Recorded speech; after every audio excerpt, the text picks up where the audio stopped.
주님과 같이 내 마음 만지는 분은 없네. 오랜 세월 찾아 난 알았네. 내겐 주밖에 없네. 주님과 같이 주님과 같이 내 마음 만지는 분은 없네. 오랜 세월 찾아 난 알았네.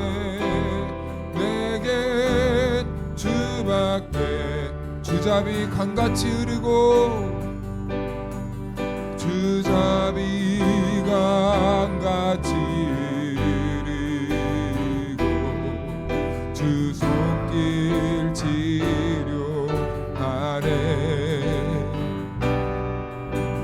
고통받는 자녀 품으시니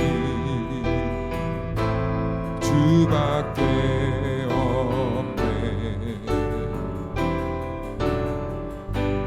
주님과 같이 내 마음 만지는 분은 없네. 오랜 세월 찾아 난 알았네. 내겐 주밖에 주잡이 강같이 흐르고 주잡이 강같이 흐르고 주 손길 치료하네.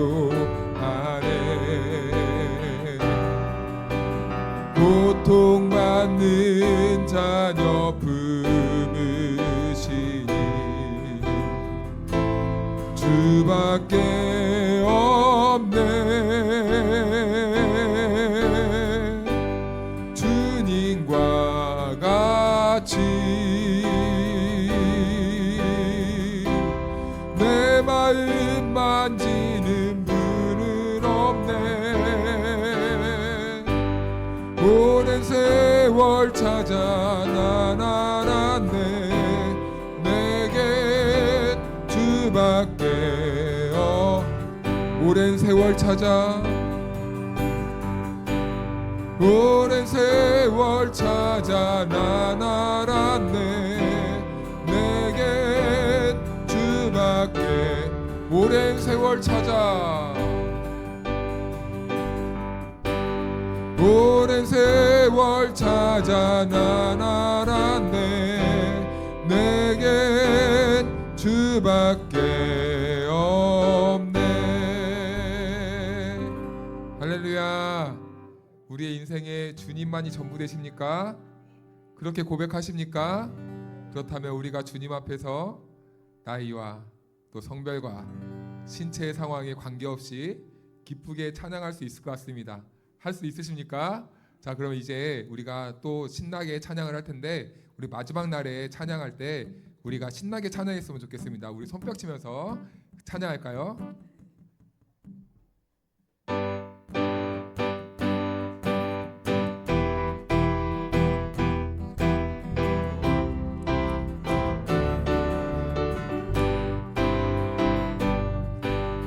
마지막 날에 내가 나의 영으로 모든 백성에게 부어 주리라. 자녀들은 예언할 것이요 청년들은 환상을 보고 아비들은 꿈을 꾸리라. 주의 영임 자녀들은 예언할 것이요 청년들은 환상을 보고 아비들은 꿈을 꾸리라. 주의 영이 성령이여 성령이여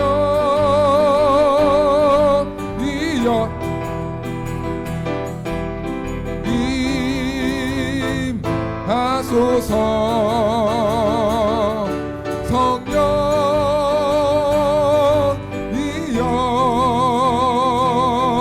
우리에게 임하소서. 마지막 날에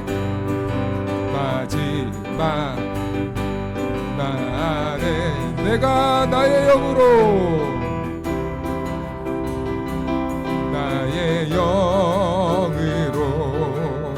모든 백성에게 부어주리라. 한 번 더 마지막 날에 내가 나의 영으로 모든 백성에게 부어주리라. 자녀들은 예언할 것이요 자녀들은 예언할 것이요 청년들은 환상을 보고 아비들은 꿈을 꾸리라. 주의 영 자녀들은 예언할 것이요 청년들은 환상을 보고 아비들은 꿈을 꾸리라. 주의 영이 임하면 성령이여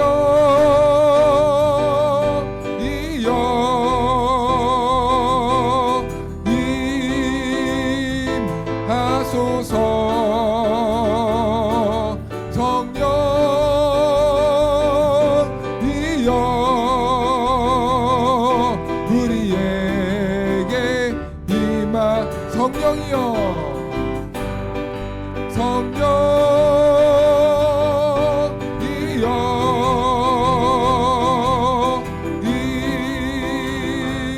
임하소서.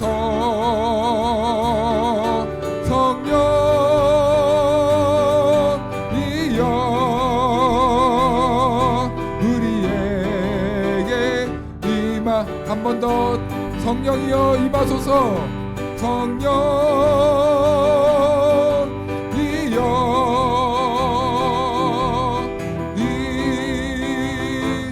임하소서.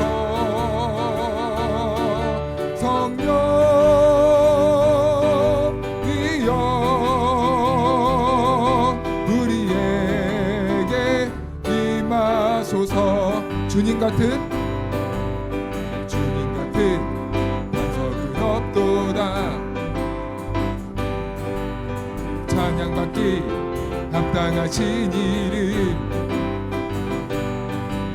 변치 않으시는 구원의 반석 신실하시고 진실하신 주 주님 같은 반석은 없도다. 한 번 더 주님 같은 반석은 없도다. 네 찬양받기 합당하신 이름 변치 않으시는 구원의 반석 신실하시고 진실하신 주 주님 같은 반석은 없도다. 만세 반석 예수 내 반석 만세 반석 예수 내 반석 만세 반석 예수 내 반석 주님 같은 반석은 우리 처음부터 다시 한번 찬양할까요? 주님 같은 반석은 없도다. 찬양받기 합당하신 이름 변치 않으시는 구원의 반석 신실하시고 진실하신 주 주님 같은 반석은 없도다. 주님 같은 반석은 없도다. 찬양받기 합당하신 이름 변치 않으시는 구원의 반석, 신실하시고 진실하신 주님 같은 반석은 없도다. 네, 만세 반석, 예수 내 반석, 만세 반석, 예수 내 반석, 만세 반석, 예수 내 반석, 주님 같은 반석은 없도다. 주님 같은 반석은 한 번 더 주님 같은 반석은 없도다. 감사와 영광의 박수 올려드립니다. 할렐루야. 주품에 찬양하겠습니다.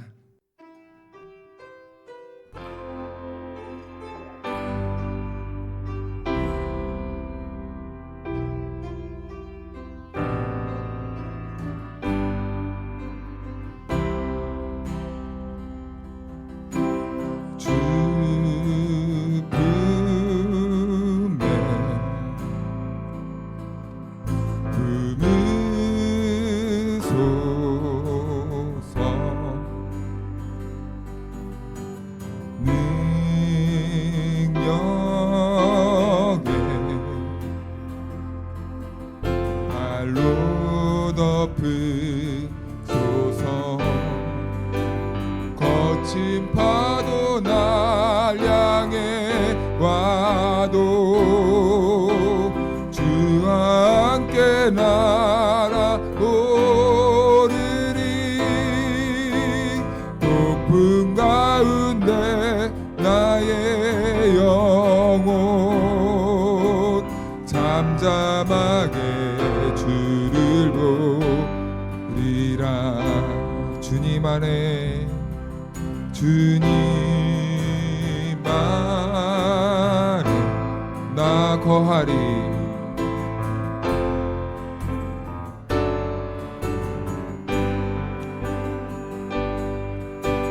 주는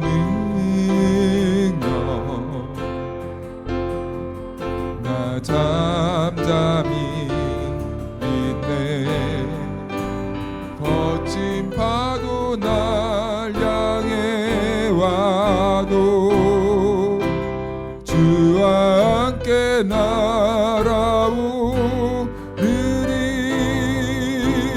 높은 가운데 나의 영혼 잠잠하게 주를 보리. 주품에 품으소서. 주품에 품으소서.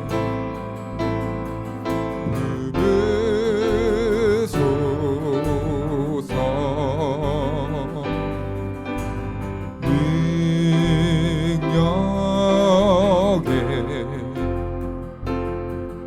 발로 덮으소서.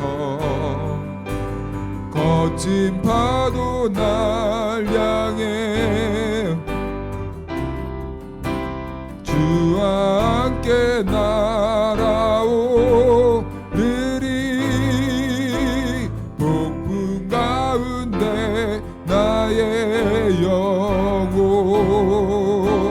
잠잠하게 주를 보. 주님 안에 나 거하리. 주님 안에 나 거하리. 주는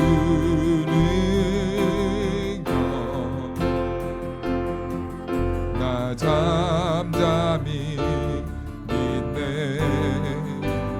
거친 파도 날 향해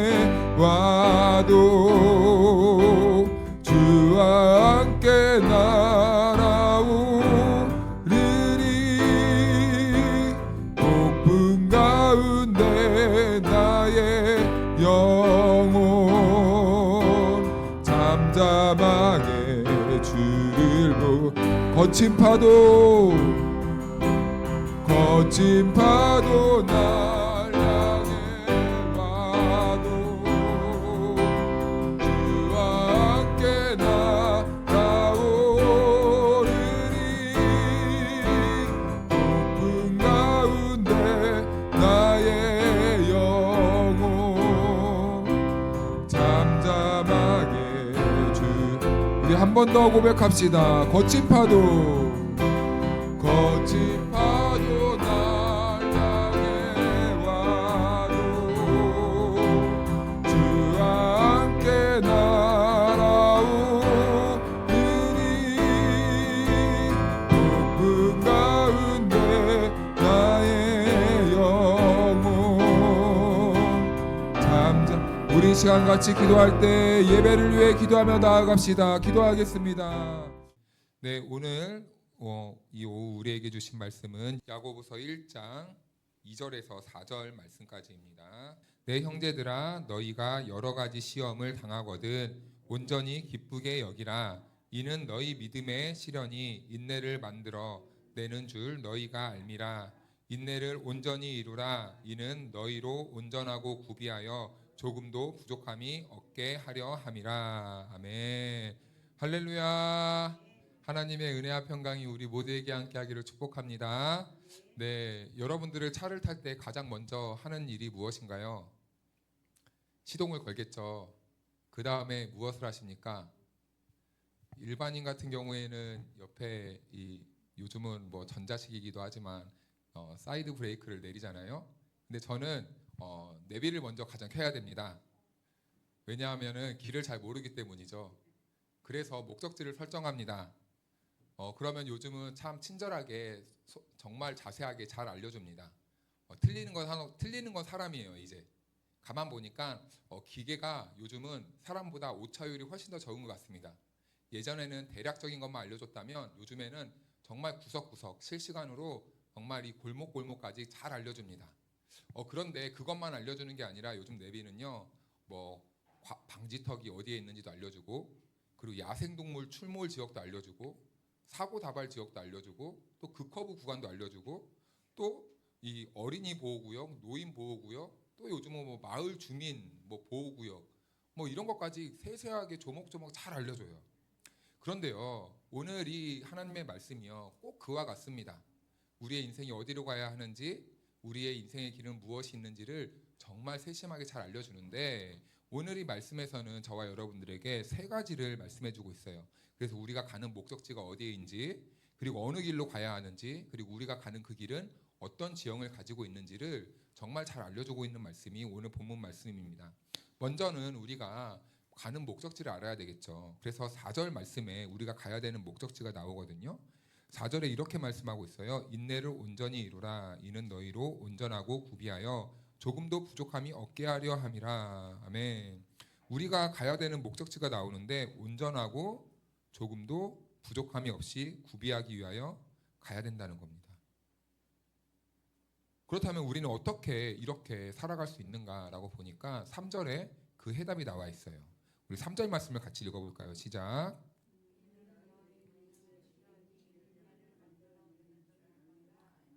아멘. 너희 믿음의 시련이 인내를 만들어 라고 이렇게 말합니다. 그리고 또 인내로 가는 길이 있습니다. 그리고 또 지형을 보니까 2절 말씀을 보니까 여러 가지 시험 이렇게 기록하고 있어요. 여러 가지 시험. 정리하면은 첫 번째로 우리가 온전하고 구비하여 조금도 부족함이 없는 삶을 살기 위해서 두 번째로 우리가 가야 될 길이 어디라는 겁니까?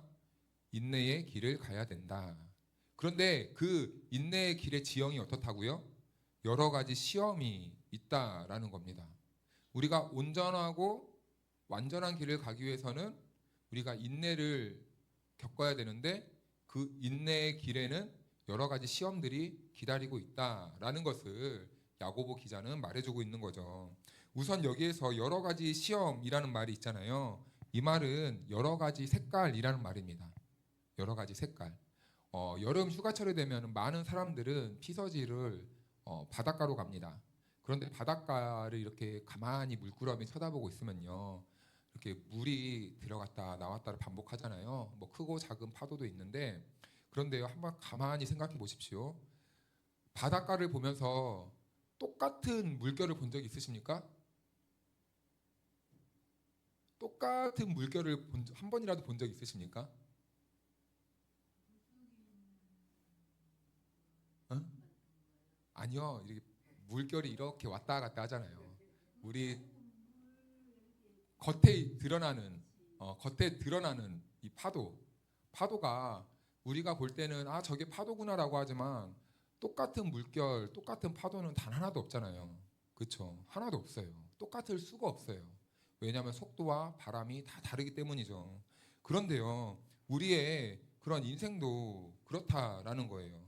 우리는 매일매일 똑같은 일상을 반복하는 것 같죠. 똑같이 살아가는 것 같죠. 그런데요, 지금까지 오면서요, 단 한 번도 우리가 똑같이 살아본 적이 없습니다. 그런 사람들이 있다면 절대 있을 수가 없습니다. 이럴 때는요, 우기시면 안 돼요. 한 번도 똑같이 산 적이 없어요. 우리가 일어날 때도 잘 때도 1초 1분을 똑같이 맞춰서 잘 수 있는 사람은 없습니다. 밥을 먹을 때도 1분 1초로 정확하게 맞춰서 할 수도 없고요. 똑같은 일을 반복해도 오늘은 오른손을 많이 썼다면 또 다음 날은 왼손을 많이 쓰기도 하고, 이런 식으로 우리가 똑같은 사람을 만나도 항상 다른 말, 다른 언어, 다른 감정, 다른 생각을 가지고 그렇게 살아간다는 거죠. 본문은 우리에게 여러 가지 시험이 있다고 말해요. 다양한 색깔로 우리들에게 이 시험이 온다는 거죠. 그런데 이 시험은 똑같지 않다라는 거예요. 항상 다른 종류의 시험이 우리들에게 끊임없이 반복될 수밖에 없다라는 겁니다. 왜냐하면은 이것은 우리 안과 밖의 문제 때문이에요. 먼저 우리 안에 있는 이 욕망 때문에 우리는 이 죄의 이 굴레에서 빠져나올 수가 없습니다. 그래서 우리는요, 무언가를 딱 우리 안에서요, 뭔가가 욕심이 생겼어요. 예를 들면 뭘 갖고 싶어졌어요.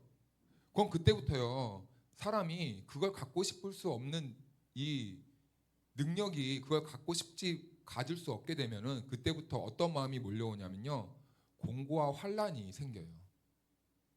내 안에서부터 스스로 이 고난과 환란을 만들어낸다는 겁니다.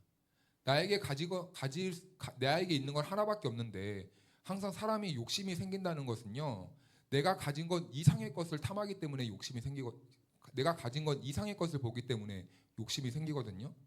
그런데 그것을 가질 수 없다 보니까 항상 내 안에 공고함과 환란이 생기게 되는 겁니다.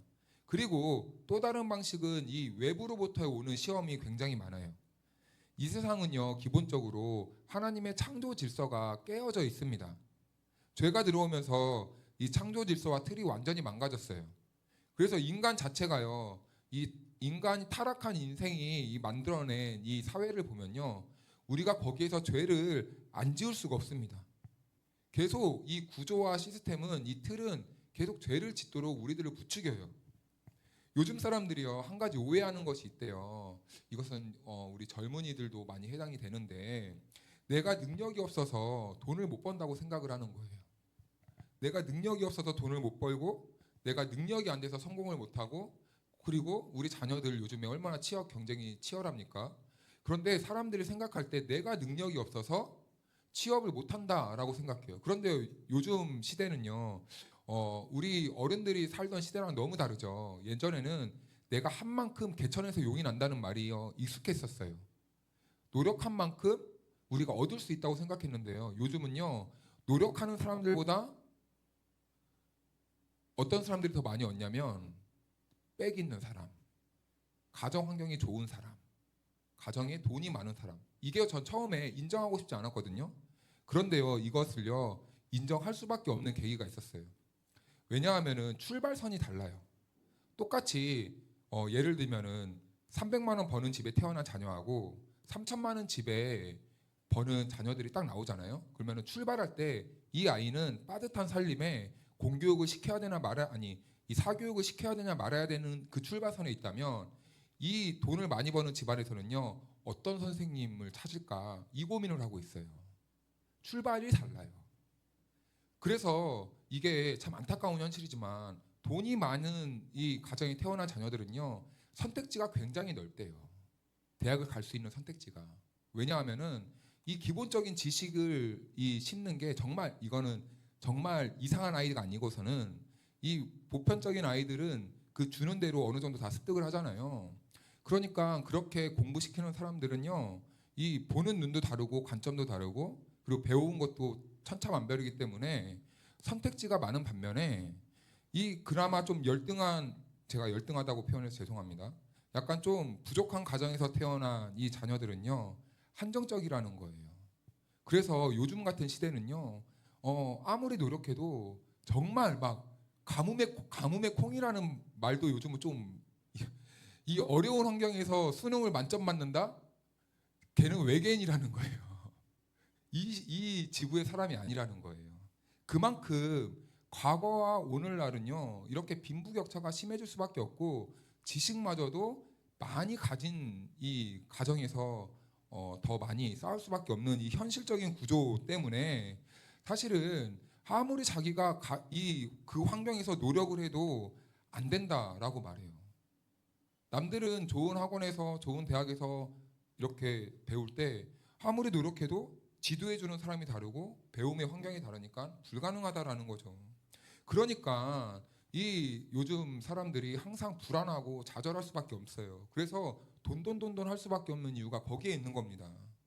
그런데 지금의 우리 시대는요, 그 문제는 그래서 이렇게 우리가 절망을 느끼고 좌절을 느끼고 환란을 느끼고 공고함을 느낄 수밖에 없는 그 이유는 이 사회 시스템이 만들어 놓은 그 구조 안에서 밖에 구조 때문에 자기 자신이 절망을 느끼고 공고함을 느끼고 환란을 느낄 수밖에 없는 그런 시대가 되었고, 그 시대가 계속해서 우리들에게 거짓말을 하고 있다는 거예요. 속이고 있다는 거예요. 계속해서 우리들을 몰아붙이는 거죠. 너가 노력을 안 해서 그래 라고 이렇게 말을 합니다. 근데 어떻게 노력을 이제는 젊은 애들이 그래서 더 어떻게 노력을 할 줄을 모르겠다는 거예요. 이제는 나는 정말 죽기 살기로 노력을 했는데 여기서 더 어떻게 노력을 해요, 이 말을 해요. 근데 전 처음에 그 말도 굉장히 가볍게 여겼거든요. 근데 그 친구들이 공부하고 치열하게 하는 걸 보니까요, 잠을 못 자요. 잠을 못 자면서까지 그렇게 했음에도 불구하고 요즘은 공무원 시험도 돈 있는 집 자녀들이 다 꿰찬다잖아요. 공무원 시험마저도 떨어져요. 계속. 이게 뭐 공무원들을 폄하하는 건 아니지만 정말 이런 시대 가운데 있는데, 그러면서 세상은 계속 우리를 더 압박한다는 거죠. 더 열심히 해야 돼. 더 열심히 해야 돼. 더 열심히 해야 돼. 열심히만 살다가 열심히 하다 죽는데요. 우리의 안과 밖에서 여러 가지 색깔들이 우리의 욕망을 부추기고, 또 밖에서는 우리를 계속 피곤하게 하면서 그렇게 우리를 죄의 자리로 그렇게 떠밀고 있다는 겁니다. 그렇다면 이제 이런 환경에서 이런 시험을 당해야 하는 이유가 무엇인지 조금 더 구체적으로 우리가 알 필요가 있는데요. 우리에게 시험이 오는 이유가 무엇이냐면, 첫 번째로 하나님께서 우리의 진정성을 발견하기 위해서 우리들에게 시험을 준다는 거예요. 그러니까 이 시험을 통해서 하나님이 우리들이 어디를 바라보고 있는지를 알 수 있도록 하기 위해서 시험을 준다라는 거죠. 그래서 이 시험은요, 우리가 지금 무엇을 바라보고 있고 무엇을 붙잡고 있고 어떤 것을 향해서 걸어가고 있는지를 그대로 노출시키는 역할을 하게 되는 겁니다. 그래서 야고보서 먼저 5장 11절 말씀을 한번 가볼까요? 야고보서 5장 11절.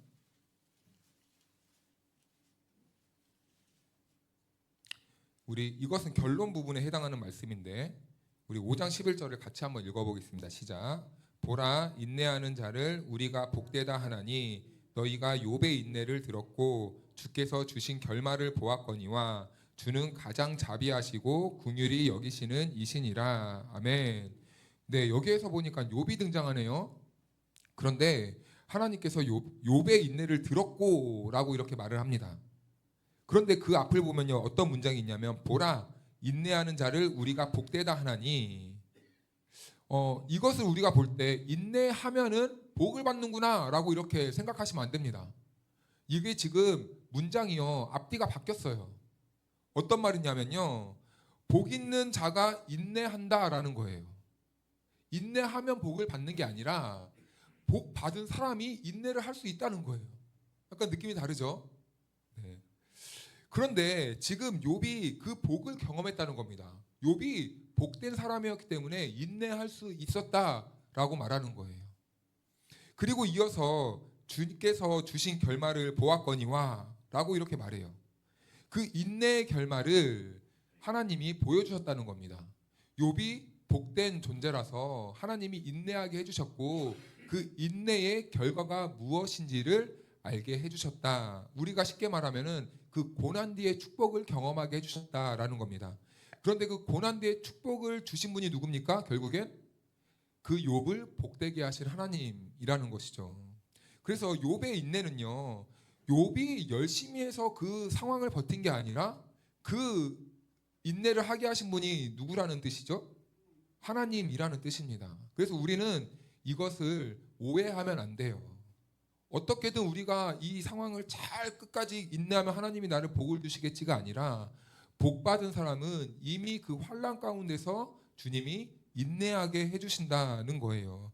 그래서 그 말을 이렇게 말씀하시는데요. 주는 가장 자비하시고 긍휼히 여기시는 이시니라. 아멘.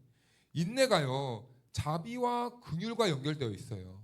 하나님의 자비와 긍휼이 결과가 인내라는 거죠. 그래서요, 인내는요, 욥이 만든 결과가 아니라 하나님이 주신 것이고 이것을 잘 붙잡고 오늘 본문의 내용을 보아야 우리가 이 본문이 산으로 가지 않고 정확하게 길을 찾아갈 수 있다는 겁니다. 우리가 알다시피 욥은요, 굉장한 대단한 사람이었죠. 하나님께서 욥을 평가할 때도 온전하고 정직한 자다 이렇게 평가할 정도로 욥은 엄청난 사람이었어요. 그리고 욥은 어떤 사람이었냐면 하나님을 경외하기를 정말 잘했습니다. 악의 그 자리를 두지 않고 악에서 떠난 사람이었어요. 그는 7남 3녀를 두고 있었거든요. 자녀들도요, 얼마나 잘 키웠냐면 예배에 충실해요. 그리고 그 자녀들이 경건하고 서로 다투지도 않아요. 화목한 가정입니다. 꿈만 같은 가정 아닙니까? 그리고 그가 가진 재산을 보니까 양이 7,000마리래요. 낙타가 3,000마리. 낙타가 3,000마리면요, 우리식으로 말하면요, 차가 3,000대라는 거예요. 우리식으로 말하면. 그리고 소가 500결이, 암나기가 500마리. 이 숫자를 더해보면 10,000마리, 11,000마리, 11,500마리 정도 되는데, 여러분, 이 가축들이 10,000마리가 넘게 생활을 하면요, 그 땅이 얼만큼 커야 됩니까? 상상이 안 가더라고요. 상상이 안 가. 그만큼 이 사람은 하나님 앞에서도 경건했고 많은 복을 받아서 대단한 삶을 살고 있었어요. 그래서 욥은 세상적으로 볼 때도 정말 완벽한 사람, 완벽한 가정, 대단한 직장을 가졌던 이 지역의 거의 유지였습니다. 그런데도요, 그의 인생이 한순간에 어떻게 됩니까? 알 수 없는 이유로, 욥의 입장에서는 알 수 없는 이유로 모든 게 다 거덜나 버려요. 자녀도 잃고 재산도 잃어버리고 결국엔 건강까지 잃어버리게 되죠. 그래서 욥의 아내가 그런 욥을 향해서 뭐라고 합니까? 아휴, 차라리 그렇게 고통받으며 살 바에는 당신이 하나님을 저주하고 그 대가로 죽는 게 나을 것 같습니다. 얼마나 고통스러우면 아내가요, 이렇게 권면을 하는 거예요. 이렇게 권면해요. 그리고 친구들이 오죠.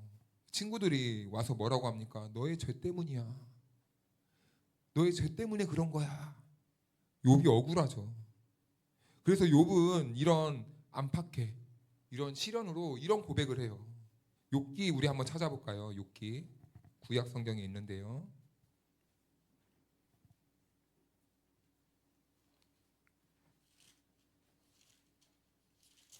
23장 10절입니다.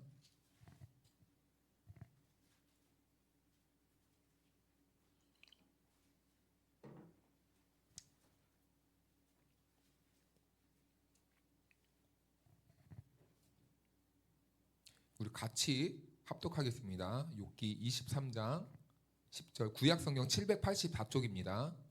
구약 성경 784쪽 23장 10절. 네, 우리 같이 읽겠습니다. 시작. 그러나 내가 가는 길을 그가 아시나니 그가 나를 단련하신 후에는 내가 순금과 같이 되어 나오리라. 아멘. 우리가 이 말을 이해할 때 이렇게 이해하는 경우가 일반인데, 내가 이렇게 연단을 받고 시련 받은 후에는 나의 모든 불순물들이 다 빠져서 하나님이 나를 복되게 정금과 같은 존재로 만들어 주실 거야, 이렇게 생각을 합니다. 물론 맞는 말인데, 그런데 또 다른 측면에서는 이 말을 이렇게 이야기하더라고요. 하나님이 나를 조금만 더 들여다보시면 내 안에 정금과 같은 것만 있는 줄을 아실 텐데. 그러니까 새번역 성경에서도 이렇게 번역했습니다. 하나님은 내가 발 한 번 옮기는 것을 다 알고 계실 터이니 나를 시험해 보시면 내게 흠이 없다는 것을 아실 수 있으련만.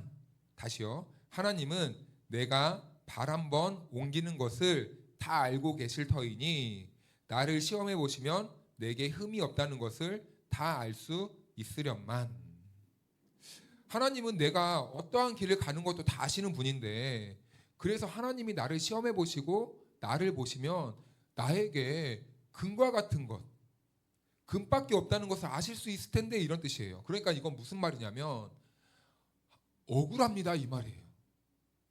내가 얼마나 정직한 사람인지 하나님이 내 속을 조금만 보면 아실 수 있을 텐데 억울합니다 라는 겁니다. 왜 이렇게 억울하다고 표현했을까요? 욥은 친구들이 너 죄가 그렇게 많을 거 아니야, 너 죄 때문에 그런 거 아니냐라고 이렇게 하니까 너무 괴롭고 마음이 무너지니까, 하나님이 나를 잘 아시는데, 하나님이 내가 어떻게 살아왔는지 아는데, 하나님이 나를 조금만 시험해봐도 나에게 악이 없다는 걸 아는데, 이런 말입니다.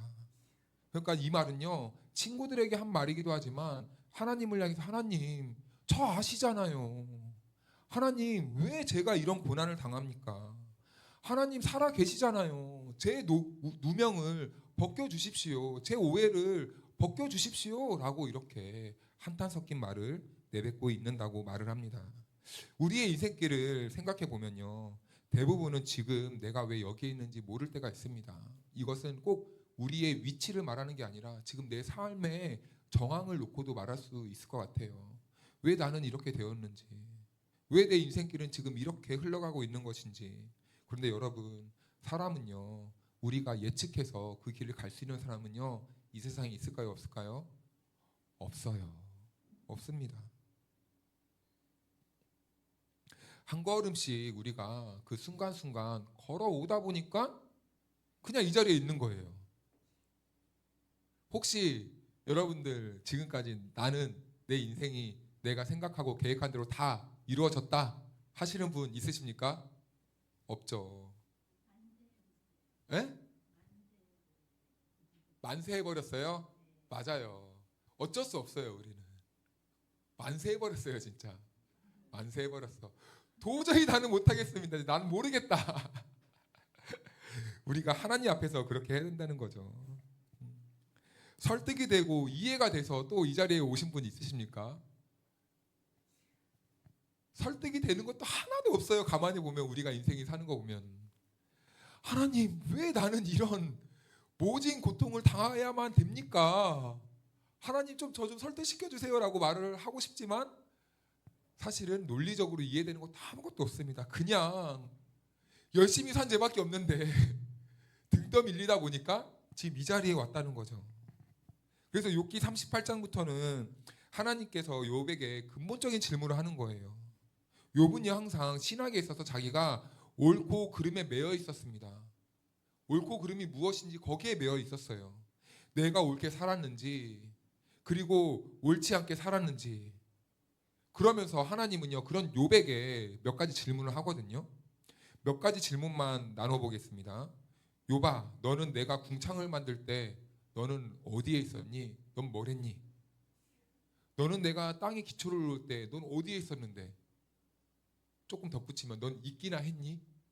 보기나 했니? 네가 바다가 얼마나 깊은지 아느냐? 얼마 전에 영상을 보는데 우리는 바다의 깊이를 어느 정도 측정했다고 보잖아요. 그런데요, 바다의 깊이를 측정하는 사람들이 못 들어가는 영역이 있더라고요. 바다 안에 흑암이 딱 겉에서만 봐도 깜깜해 보여요. 꼭 블랙홀처럼. 근데 거기를 탐사를 하고 싶어도요, 그 밀려오는 압도감과 두려움 때문에 못 들어간대요. 꼭 우리들을 향해서 니네가 바다의 깊이를 아느냐? 라고 이렇게 질문하고 있는 것처럼 느껴졌습니다. 우리는요, 다 안다고 생각하는 것처럼 살지만 사실은 모르고 살거든요. 그래서 우리가 하나님에 대한 지식도 우리가 다 아는 것처럼 여겨질 때가 순간순간 몰려오지만 사실은 하나님에 대해서도 우리가 알고 있는 게 없어요. 우리가 창조가 어떻고 창조가 뭐 이렇게 됐고 저렇게 됐고 말은 하지만 여기서 창조가 어떻게 되었는지 정확하게 설명하실 수 있는 분 계십니까? 없어요.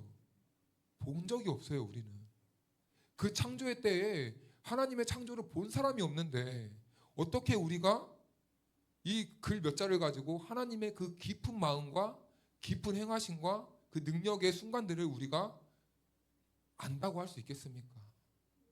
없거든요. 그런데 우리는 순간순간마다 어떻게 말합니까? 내가 알아. 그래서 하는 게 뭐예요? 싸우잖아요. 싸워요. 하나님은 욥에게 이런 근본적인 질문을 던진 거예요. 그런데 욥은요, 한마디도 대답하지 못하죠. 왜냐하면 그도 지어진 피조물이기 때문이죠.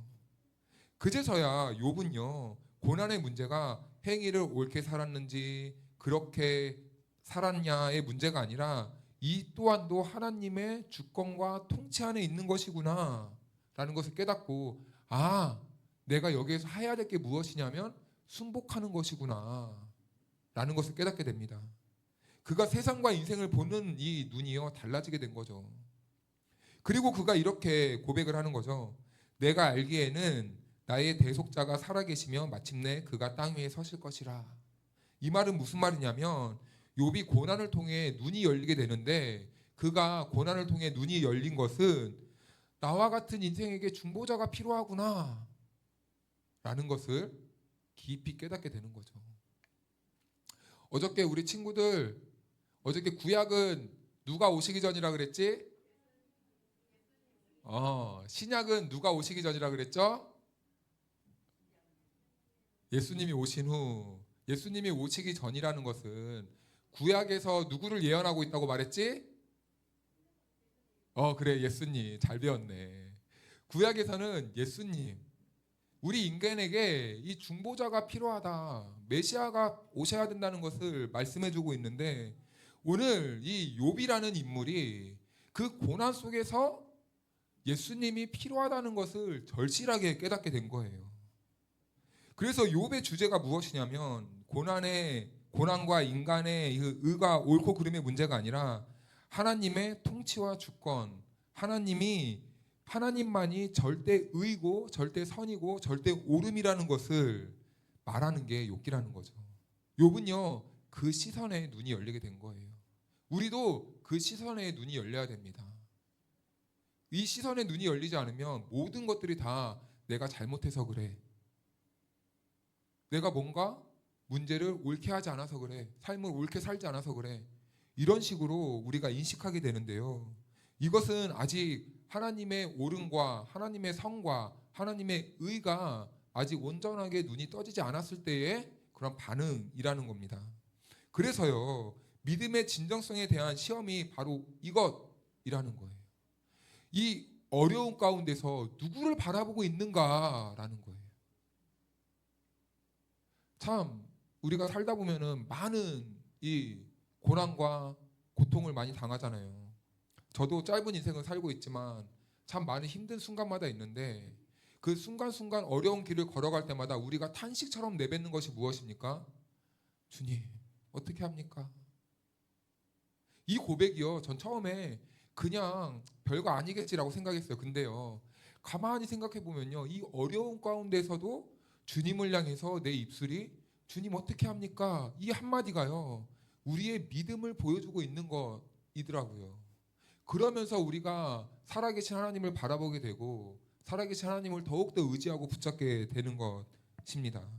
그래서 우리의 믿음은요, 그 기초가 내가 얼마나 잘하고 있고 잘 믿고 있는가가 아니라 하나님의 주권과 하나님의 통치와 하나님의 섭리와 다스리심을 내가 얼만큼 진전성 있게 받아들이고 그 안에서 내가 순복해 나아가느냐, 이 싸움이더라고요.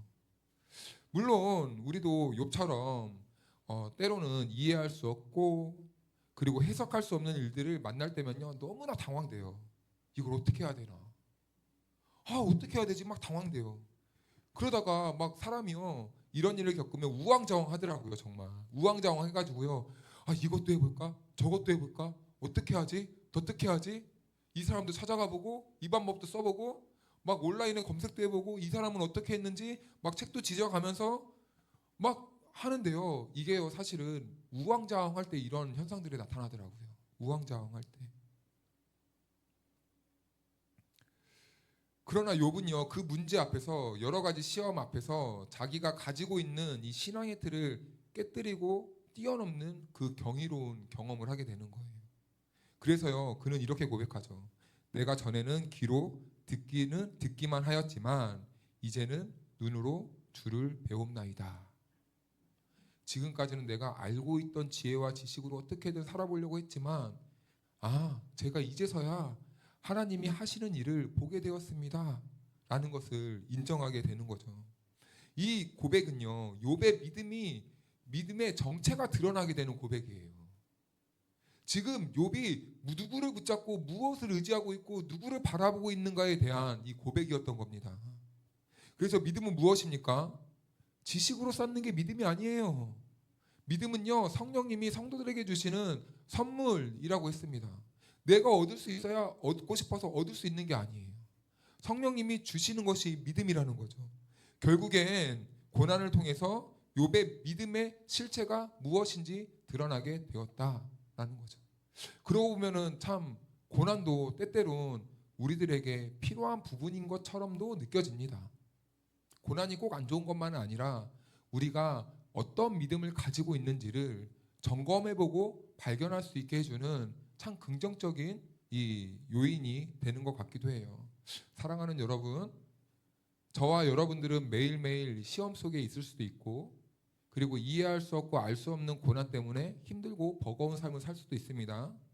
그런데요, 오늘 이 욥의 이 인내와 이 믿음을 통해서 우리들에게 한 가지 하나님께서 보여주시고 싶은 것이 있는 것 같아요. 그것은 우리가 이런 상황에서 누구를 바라보고 있느냐라는 것을 질문하고 있는 것 같습니다. 바라기는 우리가 어떠한 상황인지는 저는 다 모릅니다. 깊은 마음까지는 저는 잘 모르겠습니다. 그러나 우리가 어떤 상황에 있어도 우리의 믿음은 흔들리지 않았으면 좋겠어요. 하나님을 바라보는 그 신앙의 방향이 분명했으면 좋겠습니다. 흔들리지 않고 우리를 위해서 이 땅에 오신 예수 그리스도, 날 위해 나를 살리기 위해 십자가에 못 박혀 돌아가신 그 예수 그리스도, 그 예수 그리스도만 바라보고 붙잡는 저와 여러분들이 되었으면 좋겠어요. 그래서 이 험난한 이 시기와 이 세월과 내가 앞으로 가야 될 그 많은 길들 가운데서 우리가 늘 믿음으로 승리하고 믿음으로 다시 일어서고 믿음 붙잡고 주님 나라까지 걸어갈 수 있는 저와 여러분들의 삶이 되기를 축복합니다. 오늘은 여기까지만 하도록 하고 우리 같이 기도했으면 좋겠습니다. 지금은 우리 구주 예수 그리스도의 크신 은혜와 우리 하나님 아버지의 측량할 수 없는 사랑하심과 보혜사 성령님의 교통하심과 충만하심이 어떠한 상황 속에서도 여러 가지 시험 속에서도 믿음 잃지 않고 믿음 붙잡고 끝까지 승리하기를 결단한 성도 한 사람 한 사람 위에 영원토록 함께하여 주시기를 간절히 축원하옵나이다. 아멘.